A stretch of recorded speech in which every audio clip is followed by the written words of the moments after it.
नमस्कार दोस्तों, जरा उस मंजर के बारे में सोचिए। महाभारत का भीषण युद्ध तो खत्म हो चुका था, लेकिन कुरुक्षेत्र की हवाओं में एक ऐसा सवाल गूंज रहा था जिसने स्वयं काल को भी स्तब्ध कर दिया। कल्पना कीजिए, एक 16 साल की नवविवाहिता की, वीर अभिमन्यु की पत्नी उत्तरा की, वह बच्ची जिसके हाथों की मेहंदी अभी सूखी भी नहीं थी, वह दुनिया के पालनहार श्री कृष्ण के सामने खड़ी हो गई। उसकी आंखों में आंसू नहीं, बल्कि एक ऐसा प्रश्न था जिसने त्रिलोक को हिला दिया। उसने चीखकर पूछा, हे गोविंद, आप तो सर्वशक्तिमान हैं, पांडवों की ढाल हैं, फिर मेरे स्वामी, मेरे 16 साल के सुहाग की रक्षा क्यों नहीं की? क्या आपकी शक्ति कम पड़ गई थी या यह आपकी ही कोई लीला थी? दोस्तों, आज हम उसी गहरे रहस्य से पर्दा उठाएंगे। यह कहानी सिर्फ अभिमन्यु की मृत्यु की नहीं है, बल्कि जीवन, मृत्यु और कर्म के उस गुप्त ज्ञान की है जो शायद आज तक आपसे छिपा हुआ है। इस वीडियो को अंत तक बिना पलक झपकाए देखिएगा, क्योंकि आज आपको वह जवाब मिलेगा जो शायद आपकी जिंदगी देखने का नजरिया बदल दे। तो चलिए समय के उस चक्र में पीछे चलते हैं जहां यह सब शुरू हुआ। युद्ध का शोर तो थम चुका था, लेकिन शिविर में जो खामोशी छाई थी वो उस शोर से भी ज्यादा डरावनी और भारी थी। जरा उस पल को महसूस कीजिए। एक तरफ पांडवों की जीत निश्चित हो रही थी, लेकिन दूसरी तरफ एक ऐसा अंधेरा छाया था जिसने जीत की चमक को फीका कर दिया था। अभिमन्यु, जो अर्जुन का गौरव और सुभद्रा की आंखों का तारा था, अब नहीं रहा था। लेकिन सबसे गहरा और कभी न भरने वाला घाव लगा था उस भोली उत्तरा को। वो अपने कक्ष में पत्थर की मूरत बनी बैठी थी। उसकी शादी के कंगन अभी भी हाथों में खनक रहे थे, लेकिन उसकी दुनिया उजड़ चुकी थी। जब श्री कृष्ण वहां पहुंचे तो सबने सिर झुकाकर उनका स्वागत किया। आखिर वो भगवान थे, इस महायुद्ध के सूत्रधार थे। लेकिन उत्तरा की आंखों में आज भक्ति नहीं, बल्कि एक असीम वेदना और धधकता हुआ आक्रोश था। उसे लगा कि जिसके हाथों में पूरी सृष्टि की डोर है, क्या वो मेरे पति के लिए एक बाण नहीं रोक सकते थे? वो धीरे धीरे अपने स्थान से उठी। दुख से उसके कदम लड़खड़ा रहे थे, लेकिन उसका इरादा चट्टान जैसा पक्का था। आज उसे भगवान से जवाब चाहिए था। वो उस भीड़ को चीरते हुए सीधे गोविंद की ओर बढ़ी, जैसे कोई घायल शेरनी अपने सवालों का शिकार करने निकली हो। कृष्ण के सामने पहुंचकर उत्तरा का धैर्य बांध टूट गया। वहां कोई औपचारिकता नहीं बची थी, सिर्फ एक टूटे हुए दिल की पुकार थी। उसकी रूंधी हुई आवाज ने सन्नाटे को चीर दिया, हे द्वारकाधीश, आप तो जगत के पालनहार हैं ना? आपने सभा में द्रौपदी का चीर बढ़ाया, आपने हर संकट में मेरे श्वशुर अर्जुन को बचाया, तो फिर मेरे अभिमन्यु के लिए आपकी करुणा कहां सो गई थी? वो तो अभी एक बालक था, 16 बरस का निहत्था बालक, जिसे 7 महारथियों ने घेर कर अधर्म से मारा। और आप त्रिकालदर्शी होकर भी मौन रहे। क्या मेरे माथे के सिंदूर का कोई मोल नहीं था आपकी दृष्टि में? अगर आप चाहते तो क्या सुदर्शन चक्र उस चक्रव्यूह को नहीं भेद सकता था? आज मेरा विश्वास डगमगा रहा है केशव। मुझे बताइए, आपने जानबूझकर मेरे स्वामी की रक्षा क्यों नहीं की? यह कैसी निष्ठुर लीला है आपकी? उत्तरा के इन तीखे शब्दों से जहां पूरी सभा सहम गई थी, वहीं श्री कृष्ण के चेहरे पर एक असीम और गहरी शांति थी। वे विचलित नहीं हुए, क्योंकि वे जानते थे कि यह क्रोध उत्तरा का नहीं, बल्कि उसके असीम प्रेम और वियोग की पीड़ा है। कृष्ण ने आगे बढ़कर उत्तरा के सिर पर हाथ रखा, ठीक वैसे ही जैसे एक पिता अपनी बिलखती बेटी को सांत्वना देता है। उनकी आंखों में ब्रह्मांड जैसी गहराई थी, जिसमें उत्तरा का सारा दुख समाता जा रहा था। उन्होंने बहुत ही कोमल स्वर में कहा, पुत्री उत्तरा, तुम्हारा प्रश्न अनुचित नहीं है। एक पत्नी की दृष्टि से तुम्हारा क्रोध सत्य है, परंतु नियति का विधान मनुष्य की भावनाओं से बहुत ऊपर होता है। तुम जिसे मृत्यु समझ रही हो और जिसे अन्याय कह रही हो, उसके पीछे पूर्व जन्मों और कर्मों का एक ऐसा गणित है जिसे साधारण आंखों से नहीं देखा जा सकता। अभिमन्यु कोई साधारण बालक नहीं था और न ही उसका अंत साधारण था। शांत हो जाओ ताकि तुम उस रहस्य को सुन सको जो आज तक समय की परतों में छिपा था। श्री कृष्ण ने रहस्य की पहली परत खोलते हुए कहा, उत्तरा, जिसे तुम केवल अर्जुन का पुत्र समझ रही हो, वह वास्तव में चंद्रदेव का तेजस्वी पुत्र वर्चस था। जब धर्म की स्थापना के लिए सभी देवताओं को धरती पर अपने अंश भेजने थे, तब चंद्रदेव अपने प्रिय पुत्र के मोह में पड़ गए थे। वे अपने बेटे से एक पल भी अलग नहीं होना चाहते थे। उन्होंने देवताओं के सामने एक कड़ी शर्त रखी थी, मैं अपने पुत्र को धरती पर भेजने की अनुमति तभी दूंगा जब वह वहां लंबे समय तक नहीं रहेगा। चंद्रदेव ने तय कर दिया था कि वर्चस यानी अभिमन्यु की आयु केवल 16 वर्ष ही होगी।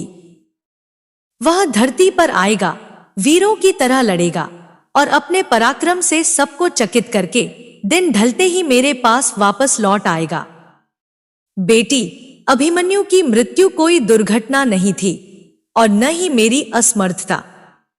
यह तो उसके जन्म से पहले ही लिखा गया एक दैवीय समझौता था, जिसे मैं भी नहीं बदल सकता था, क्योंकि वह आत्मा इस नश्वर संसार के लिए बनी ही नहीं थी।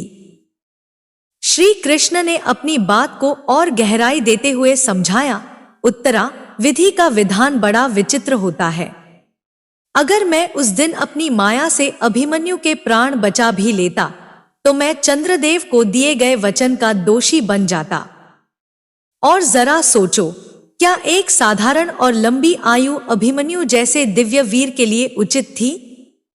नहीं, उसे धरती पर एक ऐसा कार्य करना था जो युगों युगों तक अमर हो जाए। चक्रव्यूह में उसका अकेले कूद पड़ना, वह नियति का रचा हुआ एक ऐसा नाटक था जिसका उद्देश्य कौरवों के अधर्म को पूरी दुनिया के सामने नंगा करना था।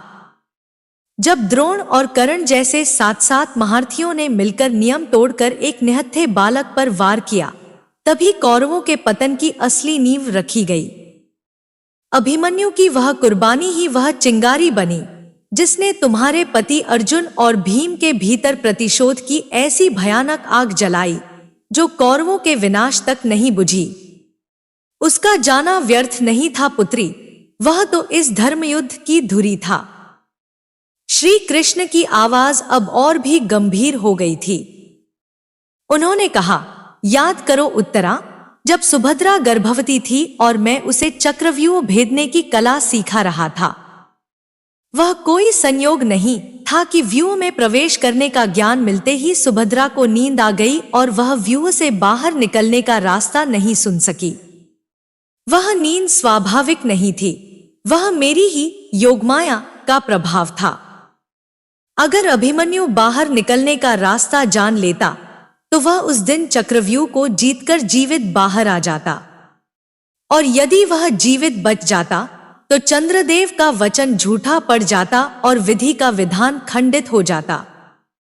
उसे उस व्यूह में फंसना ही था, क्योंकि उसका जन्म ही उस महान बलिदान के लिए हुआ था।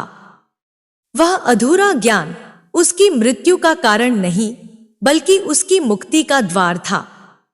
मैंने उसे रोका नहीं, बल्कि मैंने ही उसे उस नियति की ओर भेजा था जहां उसे अमरत्व प्राप्त होना था। श्री कृष्ण ने उत्तरा की भीगी पलकों को देखते हुए जीवन का सबसे कठोर सत्य बोला, पुत्री, तुम जिसे अपना पति मानकर रो रही हो, वह तो एक मुक्त आत्मा थी जो अपना कार्य पूर्ण करके अपने लोक लौट चुकी है। कुरुक्षेत्र की उस लाल मिट्टी में अपने शरीर का त्याग करके उसने वह वीर गति प्राप्त की है जो बड़े बड़े तपस्वियों को भी नसीब नहीं होती। जरा सोचो, अगर वह जीवित रहता और वर्षों बाद एक साधारण वृद्ध की तरह मरता, तो क्या उसे यह दिव्य सम्मान मिलता? कदापि नहीं। तुम्हारे ये आंसुओं का मोह उसे पीड़ा दे रहा है, उसे मुक्त होने से रोक रहा है। वह अपने असली पिता चंद्रदेव के पास वापस जा चुका है। उसका जीवन छोटा अवश्य था, लेकिन उसका प्रभाव अनंत है। अब तुम्हें एक साधारण स्त्री के मोह को त्याग कर एक वीर की पत्नी होने के गर्व को अपनाना होगा।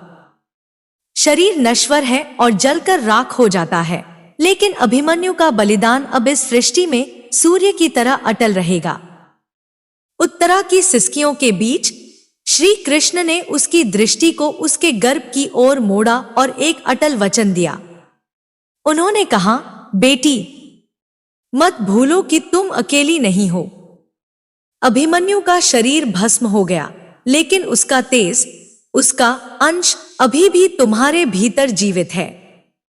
नियति ने मुझसे अभिमन्यु को छीन लिया, क्योंकि वह देव कार्य था, लेकिन तुम्हारे गर्भ में पल रहा बालक कुरुवंश का भविष्य है।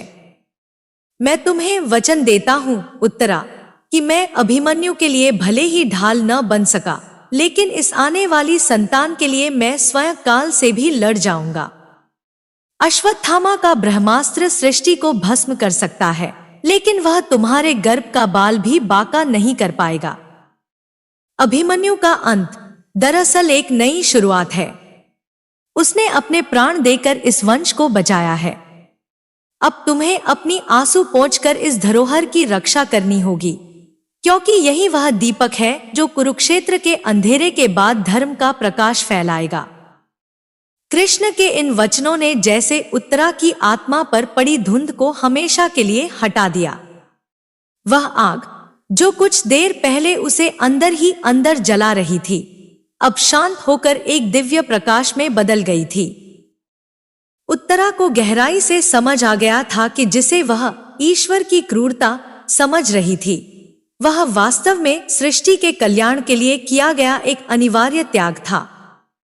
उसने महसूस किया कि उसका पति कोई साधारण योद्धा नहीं था जो युद्ध में हार कर मरा, बल्कि वह देवता था जो अपना निर्धारित कार्य पूरा करके अपने असली घर लौट गया था। उसके आंसुओं की जगह अब एक नई और अद्भुत शक्ति ने ले ली थी। उसने कांपते हाथों से अपनी कोख पर हाथ रखा और मन ही मन अभिमन्यु के त्याग को नमन किया। अब वह एक बेचारी विधवा नहीं थी, बल्कि एक वीर की पत्नी और भविष्य के राजा की मां थी। उसने झुककर गोविंद के चरण स्पर्श किए, क्योंकि अब उसके पास कोई शिकायत नहीं बची थी, सिर्फ पूर्ण समर्पण था। दोस्तों, उत्तरा और कृष्ण के इस संवाद ने हमें एक ऐसा अटल सत्य सिखाया है जो आज भी हमारे जीवन की सबसे बड़ी सीख है। हम अक्सर दुख की घड़ी में भगवान से शिकायत करते हैं कि उन्होंने हमारे अपनों को क्यों नहीं बचाया, लेकिन श्री कृष्ण ने उस दिन स्पष्ट कर दिया कि ईश्वर शरीर के चौकीदार नहीं, बल्कि आत्मा और धर्म के रक्षक हैं। शरीर तो एक नश्वर वस्त्र है जिसे एक न एक दिन फटना ही है, चाहे वह 16 की उम्र में हो या 100 की। असली रक्षा मृत्यु को टालना नहीं है, बल्कि जीवन को एक ऐसा उद्देश्य देना है जो मृत्यु के बाद भी अमर रहे।